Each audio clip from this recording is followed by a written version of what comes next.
supposedly we had opposing signals coming from different umpires, and that was part of the problem. As strike one will be called on Jeter Worthley. It's now 8-3. Mac Moyer standing on first base after a lengthy delay. Maybe we'll be able to figure out what happened. Maybe we won't. I don't know. As it's now 1-1. I almost wonder is if the umpires were reasoning that because of the conflicting signals, that's why Moyer turned for second. Which would make a lot of sense. And Worthley puts this one into right field. There's a base hit. Moyer will stop at second base. So runners on first and second as Nebraska has picked up their 15th hit of the day. And you know, Evan, I really got a feel for Connor Lynn right now because he was out of the inning, even though both inherited runners had been given up. And you had to go and wait for basically 5 to 7 minutes and not throw a pitch. And now Sanderson gets plunked. That's his second hit by pitch of the game. And things have just gone from bad to worse for Indiana right now. The bases are now loaded for Dylan Carey. Here's another look at the hit by pitch from Sanderson. Well, I mean, I guess if there's one place to get hit, that's where you want to get hit. Yeah, right off the backside. Lynn misses low. It seems that after the lengthy delay, Lynn is struggling a little bit with his control here, and that's the last thing you want to do with a hitter as dangerous as Dylan Carey on the plate. I'm still trying to figure out what exactly happened with that delay as Carey launches this one into deep left center at the wall. It's gone! Dylan Carey launches a granny.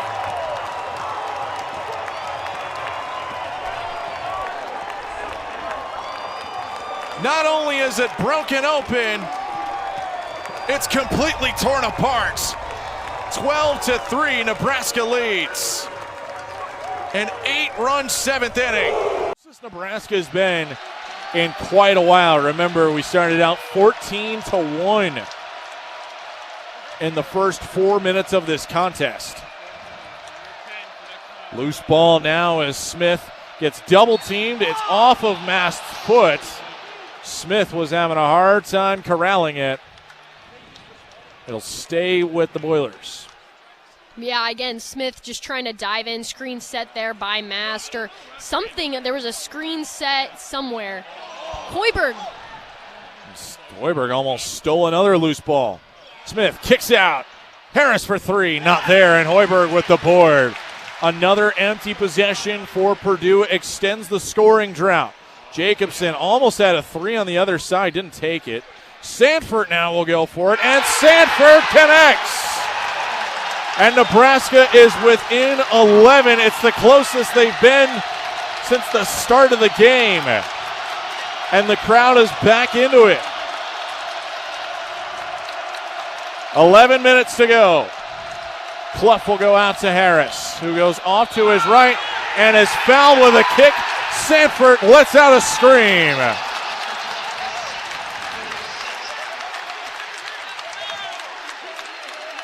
This is the loudest we've heard PBA all night as Sanford takes the screen on that one.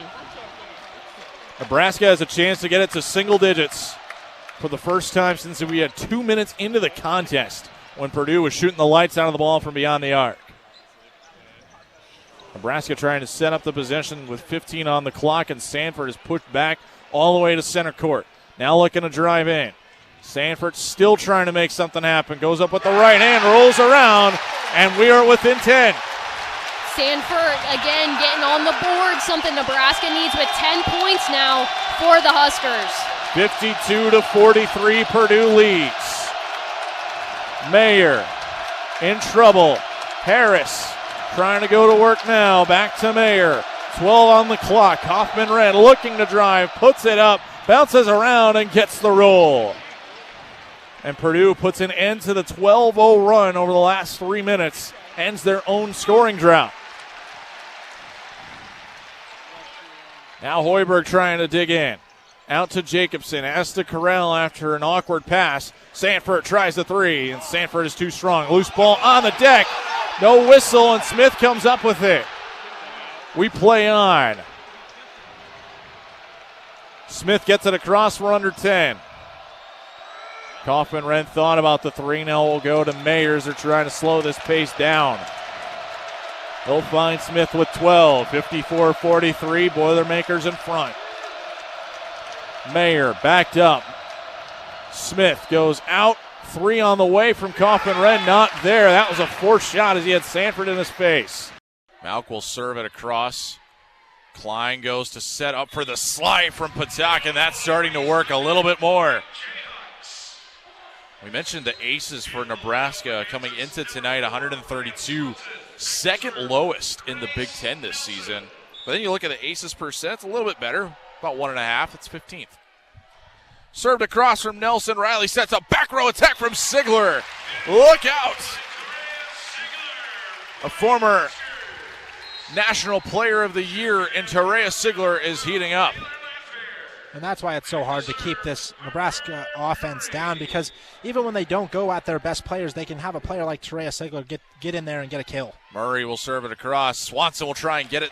Choboy with the pancake. Malk, long set to Taylor Landfair. We have a joust at the net, and KU will get another chance. Swanson tries to get through the hands. Nebraska, another out-of-system set. That's Malk that time. Landfair pokes it across through two blockers. And it's 7-2 here in set three. And another thing with those Nebraska aces, a lot of their serves are more just to get that team out of system, so then when they come back on the attacking side, they're out of rotation. Murray gets the serve off. Out of system go the Huskers. Riley sets up for Landfair, who free balls it. Dug out deep. Klein will try for Swanson. Gets it through the block. Nebraska got a chance. Jackson behind the head set for Jackson on the slide. Berg and Riley to Jackson. Comes up once again. Now 8-2. Right off the hands of Ryan Swanson. Murray to serve again from the far side. And it is long. Ducking away at the right time with Swanson there. Yeah, just a great wherewithal by Grace Nelson just to understand where that ball was going, understood it was going to go out of that back end line, and gets a point back for her team. Reese Patak will go and serve now. She's on the far side on the right. Hand over her head. She holds the ball out in front of her. Flips it up and goes after Olivia Malk. Riley will set up for Landfair at the left pin, and the hit is long.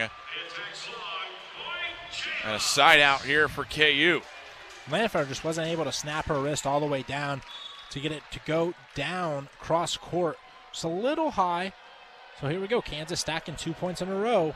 See if they can convert. Don't believe we've had a run all night for the Jayhawks. Murray will get the first touch. Here's Jackson over the top of the block. That'll stop a run from happening here. Corner kick. It's a high one. Into the box. Still alive and cleared out. Ellie Felt got her foot on it. Ball is still loose. Purdue trying to get on it. They do. Rudney will clear it away. We keep ping-ponging off the top of the dome. This is chaotic here, Danny. It is starting to really muck up here in the midfield especially. It is really almost a crapshoot of who has the ball. Robbie's back in now. They'll go to Cherry U. Nice slide by Sands, keep it alive, and Bohonik's got a lot of room to run. Gets the pass off to Rudney. Rudney didn't know it was coming for her. Almost a disservice there at the end of that attack, because Sant puts in a heck of a tackle to get Nebraska up the field. Ping pong's off a couple of heads here. Now it falls in the lap of Cherry U. Cinderella puts it right into Sant. Nebraska trying to keep possession. Now Purdue's got possession back. Campo with the ball. and cleared away by Carpenter. I think that was actually Bixavong that got involved there, but she's put in some solid minutes so far. There's been a lot of players on this Nebraska team where it's off the bench. They've been putting in solid minutes. I think Bixavong is probably the biggest nominee besides Felt for that award per se. Carpenter will now get rid of it. Inside of 9 minutes now, no score in this game. In the box it goes, headed by Carly Williams with some change of direction. Was looking for Robbie. Robbie still got it in front of Purdue's bench. They're trying to get it into the offensive half. Through ball will roll and roll, looking for Rudney. See who last touched it. It is Purdue. Will stop the clock for substitutions.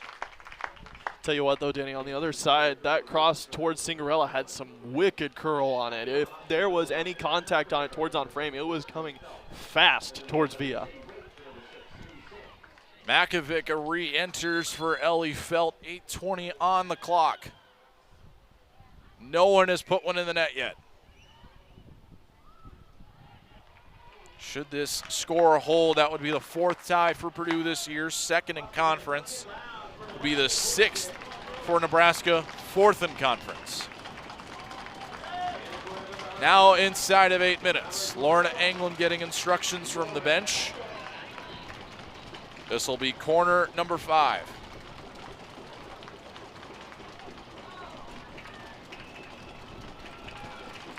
Anglin ready, puts the hand up.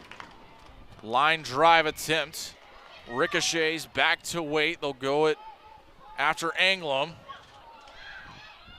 Still a chance for the Huskers. Vixavong with the shot, and it's offline. I could tell Vixavong. Push back on that one too, especially if they're able to win a tournament game, considering they haven't done that in 2 seasons and they haven't even, won a second round game in maybe 10 years it's been. Just to get yourself to the second round would be great. The fact that they'd be able to pull it off, and consider that they'd be doing it against a top, 30 team, top 25 team. I believe the last time that they won a tournament game was against Texas A&M. So top 25 team when it comes to overall seeding. I mean, I wouldn't chalk it as a failure, but I wouldn't chalk it as a success either. I think that you could drum this up to a unsuccessful season. I push back on failure because we've seen how much Britt Prince has grown from year 1 to year 2. We've seen how much Amaya Hargrove has grown from year 1 to year 2. And we've seen the incremental improvements that Jessica Petrie has made under Alexis Markowski's tutelage. And I think that knowing all of this, when you get Natalie Potts back next year and you're bringing in the siding class that you are, yeah, this isn't great what they did this year by any stretch of the imagination. We also got to remember this team was ranked for a while. Now, that doesn't really mean much anymore, but they were getting the national respect. They were hanging around that 23 to 25 spot. I don't think they ever got above 21. That's because they didn't play anyone. But they still were getting the national respect, and they started the season receiving votes, and they didn't get into the rankings right away. You don't just get ranked out of pity. I mean, you have to earn some of it, and I think that Virginia game at the time got them a lot of credibility. Like against UCLA. This is big for TJ Lateef. He's going back home. He's a California kid. He got knocked out in the quarterfinals last year to St. John Bosco, so he's got a chip on his shoulder going back home, and he's now in the driver's seat for the last 4 games of the season, maybe more depending on where they finish. This is a huge opportunity for him. Danny, you touched on he's from LA. First start in college back in the town where he grew up. How big of an impact might that be just for comfort and confidence level in TJ? Well, I mean, you really couldn't have drawn it up any better for TJ Lateef, and maybe the only way you could have drawn it up better is if the game was at Memorial Stadium. But the Rose Bowl, I think, is a pretty close second. Nebraska fans are going to travel well. They travel well to every place, and the Rose Bowl is going to be opened up a little bit more, so more Nebraska fans are going to be able to get there. But this offense now, Dana Holgerson's worked with so many different quarterbacks throughout his career. He knows exactly what to design for TJ Lateef. TJ Lateef was not getting a lot of first-team reps earlier in the season, especially during Big Ten play when Dylan Raiola was taking those first team snaps. It was TJ working with the second team. Now he's working with the first team. He's got Emmett Johnson right next to him. And Isaiah Hunter's working down the field with him. I'm really excited to see his arm in this game today. We didn't really see a lot of it last week against USC. We saw a lot of those RPOs and just him taking off. So I'm very interested to see what that right arm's got for him today.